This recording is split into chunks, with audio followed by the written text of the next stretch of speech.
దేవునికి స్తోత్రములు. మన ప్రభును మన రక్షకుడైన యేసుక్రీస్తు యొక్క దివ్యనామములో మరి ప్రత్యేకంగా ఈ ప్రార్థనా టీవీ ఛానల్ ద్వారా జాన్ ఇమానుయేల్ బిలీవర్ చర్చ్ నుంచి మరి వాక్యాన్ని వింటున్నటువంటి వీక్షిస్తున్నటువంటి శ్రోతలకు, ప్రభునందు ప్రియమైన దేవుని బిడ్డలందరికీ రక్షకుడైన యేసుక్రీస్తు నామములో శుభాభివందనాలు తెలియపరుస్తున్నాను. మరి దేవుని యొక్క కృపను బట్టి ఈ రీతిగా మీతో దేవునికి ప్రేమను పంచుకోవడానికి ఇచ్చిన ధన్యతను బట్టి స్తోత్రాలు తెలియపరుస్తున్నాను. పరిశుద్ధ గ్రంథములో నుండి ఈరోజు మన యొక్క వాక్య ధ్యానాంశముగా పేతురు రాసినటువంటి మొదటి పత్రిక 3వ అధ్యాయము 8 నుంచి 13 వచనాల వరకు మనం ధ్యానం చేసుకున్నట్లయితే ఈ వాక్యాన్ని ఆధారం చేసుకుని దీనికి ఒక శ్రేష్టమైనటువంటి ఒక టైటిల్ పెట్టడం జరిగింది. అదేంటంటే ద బెస్ట్ లైఫ్, అనగా శ్రేష్టమైనటువంటి జీవితం. 3వ అధ్యాయము 9వ వచనంలో అక్కడ ఒక చక్కని మాట రాయబడి ఉందండి. ఆశీర్వాదమునకు వారసులగుట మీరు పిలువబడితిరి. దేవుని మహాకృపను బట్టి, ఆయన అత్యున్నతమైన ప్రేమను బట్టి భూమి మీద ఉన్నటువంటి తన స్వరూపమందు పుట్టినటువంటి ప్రజలందరూ కూడా ఆయనకు ఉద్దేశము, ఆయన యొక్క ప్రణాళిక, ఆయన యొక్క ఆలోచన ఏంటంటే ఆశీర్వాదముకు వారసులుగా ఉండడానికి మనల్ని పిలిచాడు. అంటే జీవితంలో జీవించినంత కాలము కూడా ఒక శ్రేష్టమైన, ఒక ప్రశస్తమైనటువంటి, ఒక ప్రత్యేకమైనటువంటి జీవితాన్ని మనం కలిగి ఉండాలని యేసు ప్రభులు వారు 2000 సంవత్సరాల క్రితం విలువలేనటువంటి జీవితానికి, వాల్యూ లేనటువంటి లైఫ్కి, బానిసత్వంతో ఉన్నటువంటి జీవితాన్ని విడుదల కలిగించి ఒక శ్రేష్టమైన జీవితాన్ని ఇవ్వాలి, ఒక బెస్ట్ లైఫ్, బ్లెస్సెడ్ లైఫ్ని ఇవ్వాలి, ఆశీర్వాదానికి వారసునిగా మనం ఉండాలి అని ప్రభులు వారు 2000 సంవత్సరాల క్రితం కన్యమరియ గర్భం ద్వారా నశించిపోతున్నటువంటి మనల్ని రక్షించడానికి మనిషి కుమారుడిగా ఈ లోకంలోనికి వచ్చినట్లుగా మనందరికీ తెలిసినటువంటి విషయమే. అయితే ఆ శ్రేష్టమైనటువంటి జీవితాన్ని కలిగి ఉండడానికి ప్రపంచంలో ప్రతి మానవుడు కూడా కోరుకునేది ఏంటంటే శ్రేష్టమైన జీవితాన్ని కావాలనే కోరుకుంటాడు. Never like wants to bad life. ఏ ఒక్కరు కూడా ఆ బ్యాడ్ లైఫ్ని కావాలని కోరుకోరండి. ప్రతి ఒక్కరూ మంచి లైఫ్ కావాలి, మంచి జీవితాన్ని కావాలి అని కోరుకుంటూ ఉంటారు. దేవునికి స్తోత్రం కలుగును గాక. కాబట్టి దేవుని సన్నిధిలో బ్రతికినంత కాలము కూడా, దేవుడిచ్చినటువంటి ఆయుష్కాలం అంతా కూడా హ్యాపీగా ఉండాలి, మరి సంతోషంగా ఉండాలి, శ్రేష్టమైనటువంటి జీవితం అంతా కూడా మంచి జీవితంగా లీడ్ చేయబడాలని కోరుకుంటూ ఉంటారు. అయితే ఈరోజు ఒక ప్రశ్న, బెస్ట్ లైఫ్ అంటే ఏంటి? Life with a lot of money, ఎక్కువ ధనాన్ని కలిగి ఉండటమే ఆశీర్వాదకరమైనటువంటి జీవితమా, శ్రేష్టమైన జీవితమా? లేకపోతే మంచి ఆస్తులు అంతస్తులు కలిగి ఈ వెకేషన్స్కి అనేక ప్రదేశానికి వెళ్ళి, టూరిజానికి వెళ్ళి అనేక దేశ విదేశాలకు తిరిగి హ్యాపీగా బ్రతకటమే అది నిజమైనటువంటి జీవితమా? గ్లోబల్ అంటే ప్రపంచంలో అన్ని దేశాలు కూడా తిరిగి హ్యాపీగా జర్నీ చేయటమే నిజమైనటువంటి జీవితమా? లేకపోతే మంచి పేరు ప్రజలందరి చేత మన్నన పండుకోవాలి, అందరూ నన్ను చెప్పుకోవాలి, సొసైటీలో పాపులారిటీ కలిగి ఉన్నటువంటి జీవితమే లైఫా? అంటే ఏంటి? ఇదేనా లైఫ్ అంటే? బెస్ట్ లైఫ్ అంటే బైబిల్ ఏం చెబుతుంది బెస్ట్ లైఫ్ అంటే? ఇవన్నీ కలిగి ఉన్నప్పటికీ ఆస్తులు, అంతస్తులు, జ్ఞానము, తెలివి, ఉద్యోగము, వ్యాపారాల్లో, వ్యవసాయాల్లో, ఉద్యోగాల్లో అనేక ఫీల్డ్లో లక్షల కోట్లు సంపాదించుకున్నా కానీ ఈ అంచె దినాల్లో, దుర్దినాల్లో, చెడ్డ దినాల్లో ఒక మంచి శ్రేష్టమైన జీవితాన్ని, పీస్ఫుల్ లైఫ్, నెమ్మది కలిగించేటువంటి జీవితం, సంతోషాన్ని ఇచ్చేటువంటి జీవితాన్ని లేక ఎంతోమంది కలవరాలతో, గలిబిలతో సతమతమైపోతూ శాంతి సమాధానం ఎక్కడ దొరుకుతుందా అని వెతుకుతున్నటువంటి దినాలు.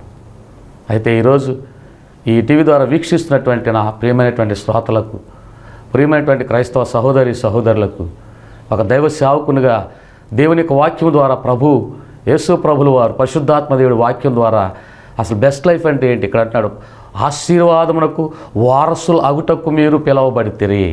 దేవుడిచ్చినటువంటి ఆశీర్వాదాన్ని మనం వారసత్వాన్ని పొందుకోవడానికి పిలువబడ్డాం. మరైతే ఆ బెస్ట్ లైఫ్ పొందుకోవడానికి ఉండవలసినటువంటి లక్షణాలు ఏంటి అనేటువంటి విషయాన్ని 13 వచనం వరకు చదివినట్లయితే దీంట్లో ఒక 4 భాగాలుగా మనం విభజన చేసినట్లయితే, ఆ 4 రకాలుగా మనం విభజన చేసినట్లయితే చదవబడిన వచనాల్లోనే మనకు అర్థమవుతుంది. చదువుతున్నాను, దయచేసి గ్రంథాలు ఉన్నవారు ఉన్నట్లయితే దయచేసి మీరు తెరిచి మీరు ఒకసారి చూడండి. మీరు చదువుతూ ఉండగానే పరిశుద్ధాత్మ దేవుడు వేరొక కోణంలో మీకు అర్థం అవడానికి దేవుడు సహాయం చేస్తాడు. నేను చదువుతున్నాను, జాగ్రత్త చూడండి. పేతురు రాసేటువంటి మొదటి పత్రిక 3వ అధ్యాయము 8 నుంచి 13 వచనాల వరకు. తుదకు మీరందరూ ఏక మనస్సులై ఒకరి దుఃఖములు యందు ఒకరు పాలుపడి సహోదర ప్రేమ గలవారును కరుణాచిత్తులను వినయ మనస్కులనై ఉండుడి. ఆశీర్వాదమునకు వారసులగుట మీరు పిలువబడితే గనుక కీడుకు ప్రతి కీడైనను దోషణకు ప్రతి దోషణైనను చేయక దీవించండి. జీవమును ప్రేమించి మంచి దినములు చూడగోడువారు చెడ్డదాన్ని పలుకుండా తన నాలుకను కపటపు మాటలు చెప్పకుండా తన పెదవులను కాచుకొనవలెను. అతడు కీడు నుండి తొలగి మేలు చేయవలెను. సమాధానమును వెదకి దాన్ని వెంటాడవలెను.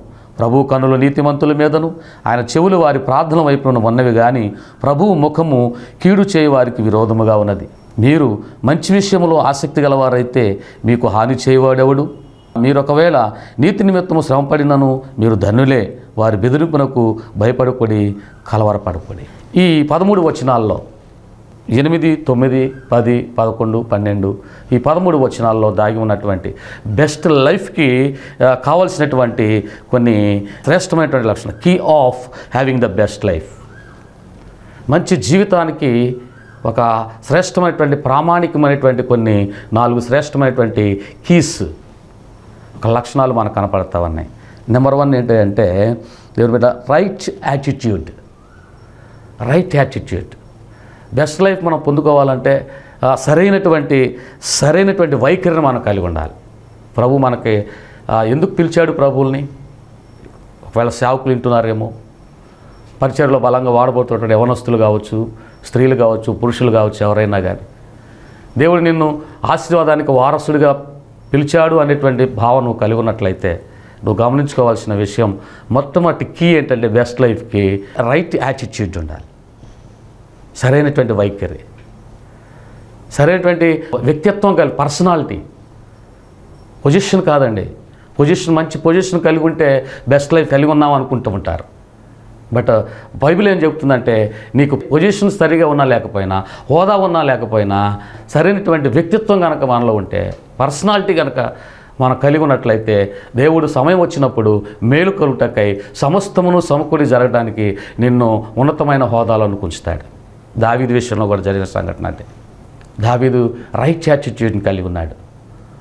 ఎప్పుడైతే రైట్ యాటిట్యూడ్ని కలిగి ఉండి తన తప్పును తెలుసుకొని పశ్చాత్తాపడి ఒక సరైనటువంటి వైఖరిని కలిగి ఉన్నాడో, పశ్చాత్తాపడి దేవునికి ఇష్టమైన ప్రీతికరమైన వాడుగా ఉన్నాడో, హోదా లేనటువంటి అతన్ని, తన అన్నదమ్ములు ఎంతోమంది హోదాలో ఉన్నారు, ఉన్నతమైన స్థానంలో ఉన్నారు, కానీ దావీదు హోదా లేదు, ఒక పొజిషన్ లేదు, తల్లిదండ్రుల చేత అన్నదమ్ముల చేత వెలివేయబడినవాడై సొసైటీ చేత వెలివేయబడినవాడై ఉన్నటువంటి స్థితిలో ఉన్నటువంటి అతను, కానీ పర్సనాలిటీని దేవుడు చూశాడు, వ్యక్తిత్వాన్ని చూశాడు. ప్రతి విషయంలో నువ్వు దేవుని స్తుతించటమే, కష్టమందును, బాధందును, ఇరుకందును, ఇబ్బందులందును దేవుని స్తుతించేవాడు. గట్టు మీద కూర్చుని దృష్టిలో ఉన్నటువంటి ప్రతి ఒక్క దానిని కూడా, గడ్డి పరకను కూడా ఇన్స్ట్రుమెంట్గా మార్చుకొని దేవుని స్తుతించాడు, దేవుని మహింపరిచాడు. అంత వ్యక్తిత్వాన్ని, అంత యాటిట్యూడ్ని కలిగి ఉన్నాడు కాబట్టి దేవుడు అతన్ని మంచి హోదా నుంచి గొర్రెల దొడ్డులో ఉన్నవాడిని తీసుకుని వెళ్ళి రాజును పరిపాలించేటువంటి సింహాసనం మీద కూర్చోబెట్టాడు. దీన్ని బట్టి నీకు నాకు అర్థం చేసుకోవాల్సిన విషయం, అంచె దినాల్లో నువ్వు ఏ పొజిషన్లో ఉన్నావని కాదు దేవుడు చూసేది, మనం ఏ స్థితిలో ఉన్నామనేది చూసేది కాదు, కానీ నీ పర్సనాలిటీ ఏమిటి, నీ వ్యక్తిత్వం ఏమిటి ఇక్కడ వ్యక్తిత్వం. మనం చూసినట్లయితే 8వ వచనంలో చూసినట్లయితే చెబుతా ఉన్నాడు, మీరందరూ ఏక మనస్కులై ఒకరి దుఃఖములందు ఒకరు పాలుపడి సహోదర ప్రేమ గలవారును కరుణాచిత్తులను వినయ మనస్కులై ఉండండి. 8వ వచనంలో ఉన్నటువంటి భాగాన్ని మనం పరిశీలన చేసుకోవాల్సిన విషయం. మనం ఉండవలసినటువంటి విధానం, దేవుని సన్నిధిలో ఉండవలసిన రిలేషన్షిప్, ఒక బంధాన్ని, సత్సంబంధాన్ని, మన రిలేషన్షిప్ని ఏక మనస్సు కలిగి ఉండాలి, ద్విమనస్సు ఉండకూడదు. యాకోబు పత్రికలు అంటాడు, ద్విమనస్కులారా నా యొద్దకు రండి, ఏడవండి, దుఃఖపడండి, కన్నీరు విడండి, విలపించండి, మీ చేతులను శుభ్రం చేసుకునండి. ద్విమనస్కులారా ఏక మనసు గలవారండి అని చెబుతూ ఉన్నాడు. ఏక మనసు అంటే రిలేషన్షిప్స్ని మనం జాగ్రత్తగా కాపాడుకోవాలి. రిలేషన్షిప్ అనేటువంటి బంధం అనేటువంటిది మనం ఎప్పుడైతే కాపాడుకోగలుగుతామో, గవర్నమెంట్తో ఒక మంచి రిలేషన్షిప్ కలిగి ఉండాలి. మనం ఎక్కడైతే వర్క్ చేస్తున్నామో, ఏ డిపార్ట్మెంట్లో పనిచేస్తున్నామో, సహవాసంలో పనిచేస్తున్నామేమో, లేకపోతే వ్యాపారంలో కానీ, వ్యవసాయంలో కానీ, ఉద్యోగంలో కానీ, చేతి పనిలో కానీ, నీ జీవిత విధానంలో ఎక్కడైతే నువ్వు పనిచేస్తున్నావో, వర్క్ చేస్తున్నావో, ఆ వర్క్ చేసేటువంటి ప్రదేశంలో కూడా నీవు రిలేషన్షిప్ని జాగ్రత్తగా కాపాడుకోవాలి. మనం ఏ ప్రభుత్వంకి అయితే కింద అయితే పనిచేస్తున్నామో ఆ ప్రభుత్వంతో రిలేషన్షిప్ని జాగ్రత్తగా మనం కాపాడుకోవాలి. మూడవదిగా ఏక మనస్తత్వం కలిగేటువంటి ఆ రిలేషన్షిప్ అనేటువంటి నీ కుటుంబ వ్యవస్థలో, మ్యారేజ్ లైఫ్లో, నీ వివాహ వ్యవస్థలో భార్యాభర్తలు, పిల్లలు, కుటుంబము, బంధువులు, స్నేహితులు, భార్య తరపున బంధువులు, భర్త తరపున బంధువులు, అర్థవుతుందండి. వీళ్ళ యొక్క బ్లడ్ రిలేషన్స్లో నీ మ్యారేజ్ వివాహమైనటువంటి వ్యవస్థలో ఉన్నటువంటి దేవుడిచ్చేటువంటి బంధుత్వంలో నువ్వు రిలేషన్షిప్ని జాగ్రత్తగా కాపాడుకోవాలి. ఈ అచ్యుదినాల్లో దుష్టుడు అపవాది ఏ రకంగా దాడి చేస్తున్నాడంటే, నువ్వు బంధువులతో, స్నేహితులతో, ఎవరితో రిలేషన్షిప్ ఉన్నా లేకపోయినా పర్లేదు, కానీ దేవునితో నువ్వు వెళ్ళి రిలేషన్షిప్ కలిగి ఉండు. ఇతరులతో ఒకరొక సహోదర ప్రేమ కలిగి ఉండొద్దు, ఏక మనసు కలిగి ఉండొద్దు, కరుణ కలిగి ఉండొద్దు, కఠినమైన మనస్తత్వం కలిగి ఉండు, మూర్ఖమైన మనస్తత్వం కలిగి ఉండు. ప్రార్థనకి వెళ్ళు, పరిచర్య చేయి, సేవ చేయి, ప్రసంగాలు చేయి.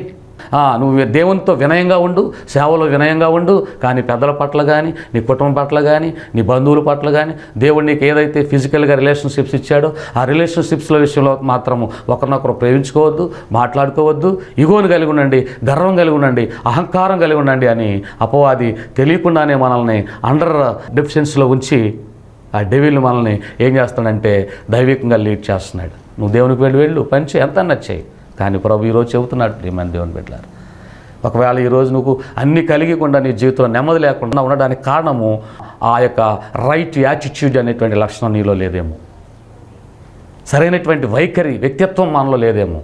దాన్ని సరి చేసుకోగలిగితే ఇక్కడ పరిశుద్ధాత్మ దేవుడు ఈరోజు మనకు చెబుతున్నటువంటి మాట ఏమిదో వచ్చిన, ఏక మనస్సులై ఒకరు సుఖ దుఃఖములు యందు, ఒకరి సుఖ దుఃఖములు ఎందు ఒకరు ఆ రిలేషన్షిప్ను జాగ్రత్తగా కాపాడుకొని పాలుపడి ఆ సహోదర ప్రేమ గలవారు.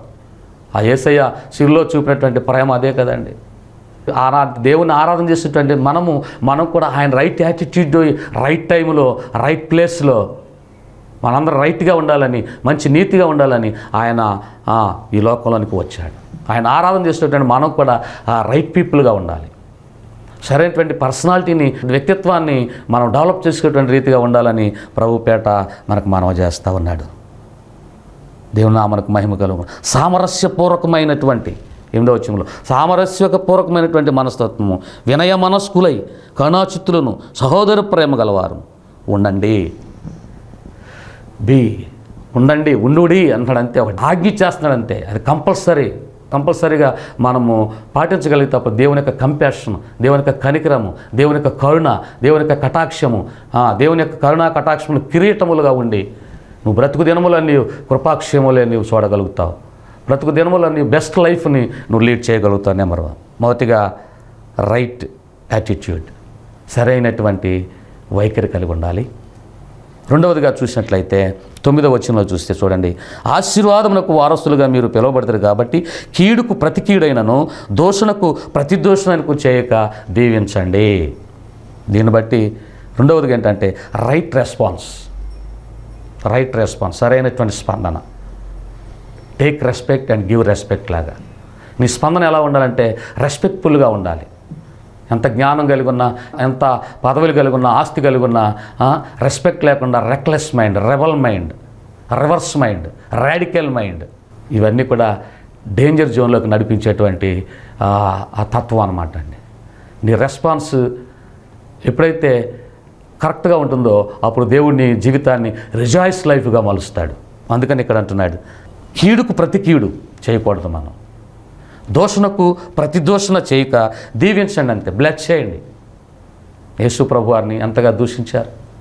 మనం ఆరాధన చేసేటువంటి దేవుడు, సేవ చేసినటువంటి దేవుడు, బాధ వచ్చినప్పుడు, శ్రమ వచ్చినప్పుడు, కష్టం వచ్చినప్పుడు మనం తగ్గించుకునేంత ఖర్చు పెట్టి టీవీల ద్వారా ఆ పరిచర్లో మీటింగులు పెడుతున్నారు, లక్షలు ఖర్చు పెట్టి మీటింగులు పెడుతున్నారు. సమ్మర్స్లో యాన్యువల్ కన్వెన్షన్స్, ఇప్పుడు ఆ టీవీల ద్వారా ఎంతో ధనాన్ని వెచ్చించి, సరే ఏంటిదంతా సహోదర ప్రేమ. అంతేగా ధనం ఉండి కాదండి, వెనకాల ఏమీ ఆస్తులు అంతస్తులుండి కాదు. ఏం చెప్పండి, సహోదర ప్రేమ, రైట్ రెస్పాన్స్. మనల్ని ఎవరైనా ఆటంకపరుస్తున్న వారి పట్ల, ఎవరైనా దూషిస్తున్న వారి పట్ల కీడుకు ప్రతి కీడు చేయకుండా, దోషణకు ప్రతి దోషణం చేయకుండా వారి పక్షంగా మనం ప్రార్థన చేయాలని సప్తస్వరాలలో యేసు ప్రభు వారు పలికినటువంటి మాట ఒకటి, తండ్రి వీరేమి చేర్చున్నారో వీరెరుగరు గనుక వీరిని క్షమించండి అని 7 మాటల్లో ఒక మాటను చేర్చాడు అంటే అది బెస్ట్ లైఫ్కి మనం అనుసరించవలసినటువంటి బెస్ట్ కీ అని మనం అర్థం చేసుకోవాలి. ఈ అంచె దినాల్లో సేవ చేసేటువంటి మనము అర్థవుతుందండి. మనం పరిచర్యలో మంచి జ్ఞానం కలిగి ఉన్నాము, మంచి మినిస్ట్రీ కలిగి ఉన్నాము, మంచి వసతులు కలిగి ఉన్నాము. పక్కన వాడు మంచి పాట పాడితే వారవలేం, మంచి పరిచర్య కొనసాగితే వారవలేం, ఒక మంచిగా రాణించగలుగుతున్నాడంటే సహించలేం. వాడిని ఏదో రకంగా పడగొట్టాలని, పతనం చేయాలని చూస్తూ ఉంటాం. మనకంటే చిన్నవాడు కావచ్చు, పెద్దవాళ్ళు కావచ్చు, మనకేదైనా కీడు కలిగిస్తున్నటువంటి భావం కలిగి ఉంటే కీడుకు ప్రతికీడు చేయొద్దు. ప్రభుపక్షంగా ఉండి ప్రార్థన చేయి. పగ తీర్చుట నా పని. దేవుడు నీ పక్షంగా ఉండి యుద్ధము ఆయన చేస్తాడు. కాబట్టి మనం రెండవదిగా రైట్ రెస్పాన్స్ కలిగి ఉందాం. కీడుకు ప్రతి కీడు చేయకునేటువంటి స్థితిలో మనం ఎప్పుడైతే కలిగి ఉంటామో, if you want best life you must not take revenge. ఒక మంచి జీవితాన్ని, శ్రేష్టమైన జీవితాన్ని, ఆశీర్వాదానికి వారసుడిగా పిలువబడినటువంటి దేవుని యొక్క అండర్లో, దేవుని యొక్క ఆధీనంలో ఉండాలని నువ్వు కోరుకున్నట్లయితే you should not take revenge.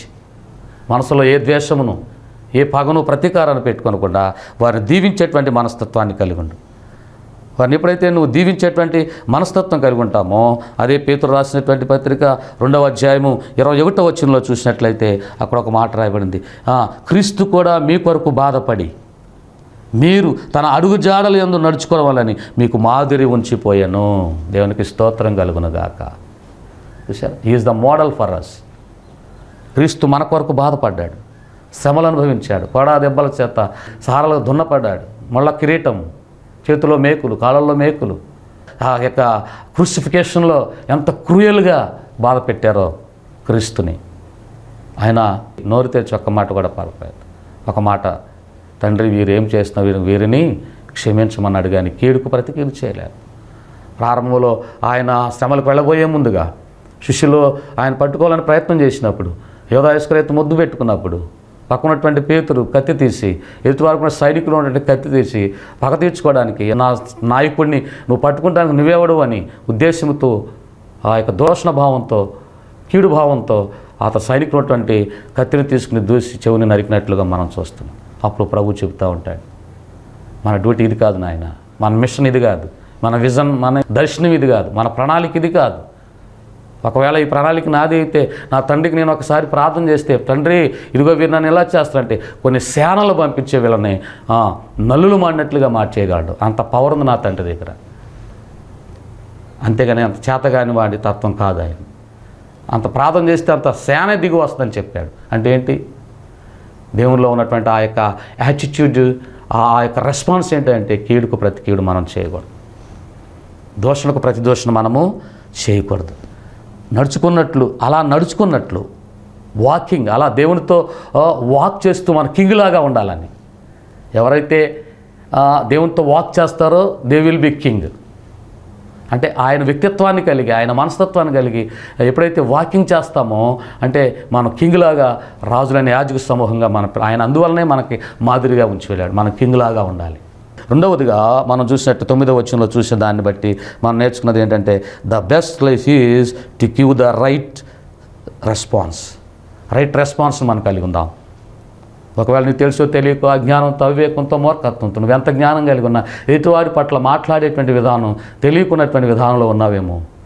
యేసయ్య ద్వారా మనకు మాదిరి ఉంచాడు కాబట్టి సరి చేసుకుందాం, పరీక్ష చేసుకుందాం. ప్రభువా నిజమే, నాకు రైట్ రెస్పాన్స్ లేదు, సరైనటువంటి స్పందన లేదు, సరైనటువంటి రెస్పాన్స్ లేనటువంటి తత్వంలో ఉన్నాను ప్రభువా, నన్ను క్షమించిన ఆయన ప్రార్థన చేసుకోగలిగితే దేవుడు తప్పకుండా అభిషేకాన్ని దేవుడు నీకు ఇస్తాడు. అక్కడ అంటాడు 23వ వచనంలో, ఆయన దూషించబడి బదులు దూషింపలేదు, ఆయన శ్రమ పట్టబడి బెదిరింపక న్యాయముగా తీర్పు తీర్చు దేవునికి తను తాను అప్పగించుకున్నాను. Same pattern, same model we also should follow the same thing.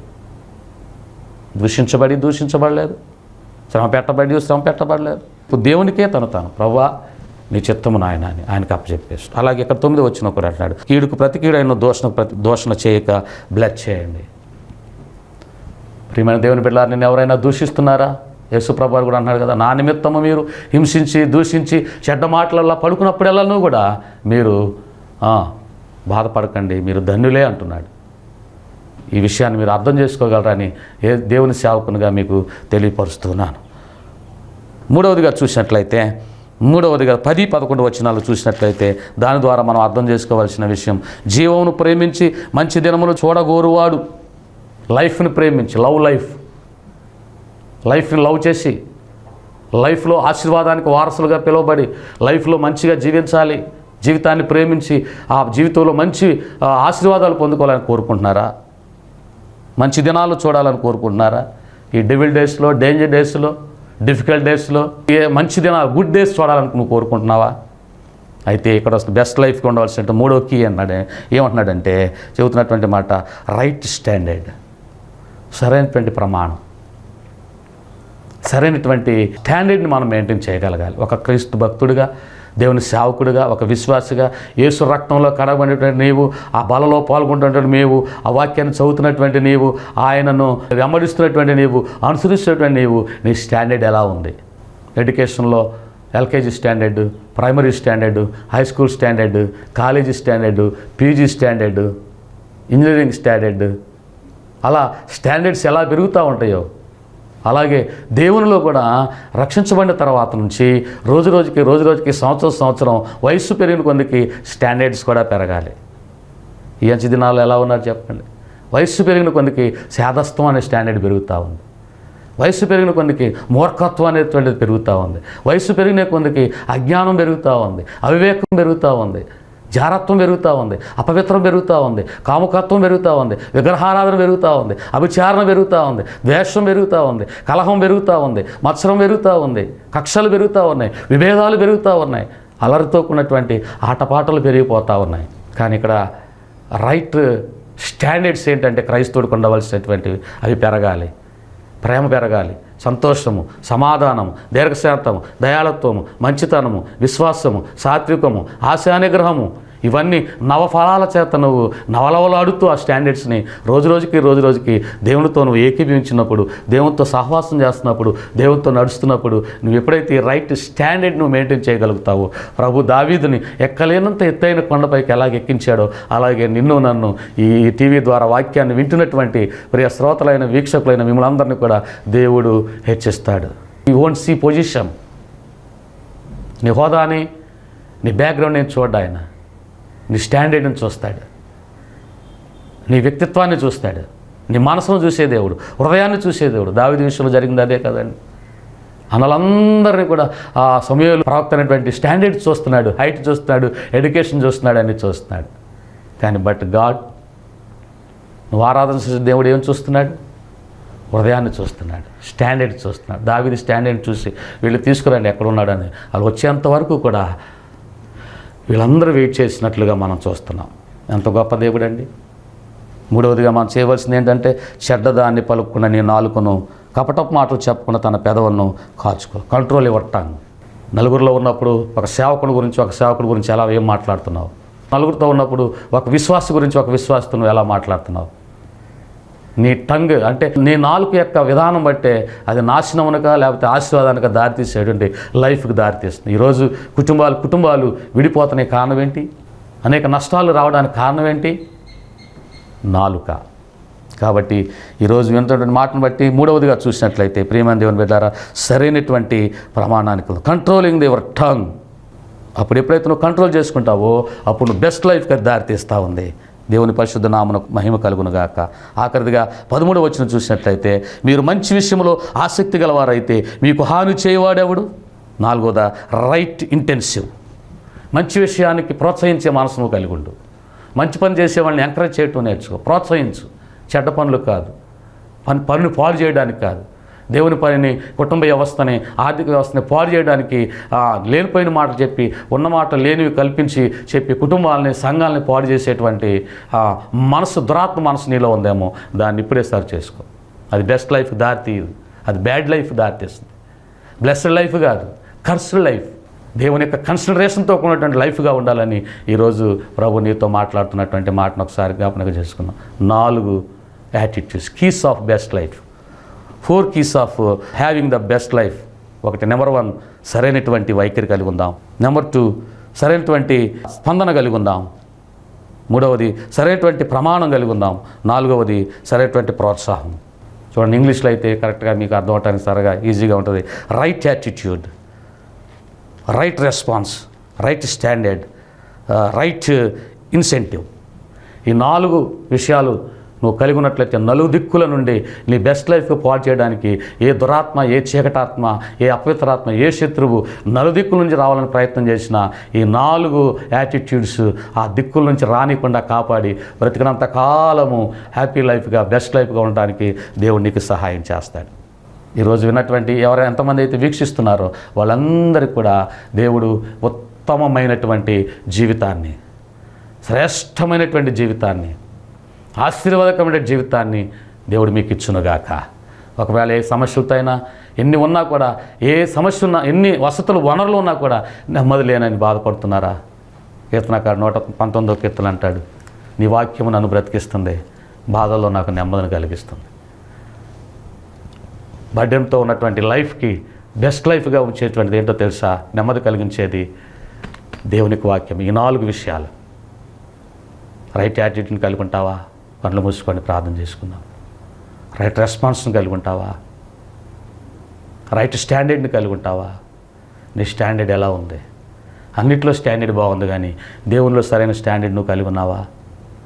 దేవునికి స్తుతించే విషయంలో, దేవునికి వచ్చే విషయంలో, దేవుని మహింపరిచే విషయంలో స్టాండర్డ్ కలిగి ఉన్నావా? తర్వాత రైట్ ఇంటెన్సివ్గా ప్రోత్సహించే మనసు ఉందా? నిరుత్సాహ మనసు ఉందా? అలాంటి కృప, అలాంటి ధన్యత ఇవ్వాలని ప్రభు పేట వీక్షిస్తున్న మీ అందరికీ దేవుని మహా అత్యున్నతమైన కృపను బట్టి వందనాలు తెలియపోస్తూ ఈ వాక్యం ద్వారా ఆశ్రయించబడినటువంటి వారు, దీవించబడినటువంటి వారు బ్లెస్డ్ లైఫ్గా ఉండాలని ఒక యాజకునిగా, దేవుని సేవకునిగా మిమ్మల్ని దీవిస్తున్నాను, బ్లెస్ చేస్తున్నాను. దేవుడి మాటలు దీవించునుగాక. ప్రార్థన చేసుకుందాం. పరిశుద్ధుడా, ప్రేమగల మా తండ్రి, జీవమగల దేవా, ఈరోజు ఈ వాక్యాన్ని వీక్షించినటువంటి వీక్షకులకు, శ్రోతలకు, వారందరికీ కూడా అయా ఇక బెస్ట్ లైఫ్, శ్రేష్టమైన జీవితం ఈ లోకంలోనికి మీరు వచ్చారు, ఇచ్చారు. దాన్ని మేము అనుసరించే విషయంలో వెనుకంజ వేస్తున్నావేమో. ఈరోజు బెస్ట్ లైఫ్ ఉండవలసినటువంటి కొన్ని 4 కీస్ మాతో మాట్లాడారు. ఆ విన్నటువంటి మాటలను వారు విలిపించి, ఆశ్రయించి వారి జీవితాలు అవింపజేసుకుని ఈ బ్యాడ్ డేస్లో బ్లెస్డ్ డేస్గాను, గుడ్ డేస్గాను మలిచి ఒక బ్లెస్డ్ లైఫ్గా వారిని దీవించమని యేసు క్రీస్తు నామములో ప్రార్థించి దీవించి నాయనా మీ దక్షిణాస్తాలకు అప్పచెప్పుకుంటున్నాము తండ్రి. ఆమేన్. అందరికీ వందనాలు.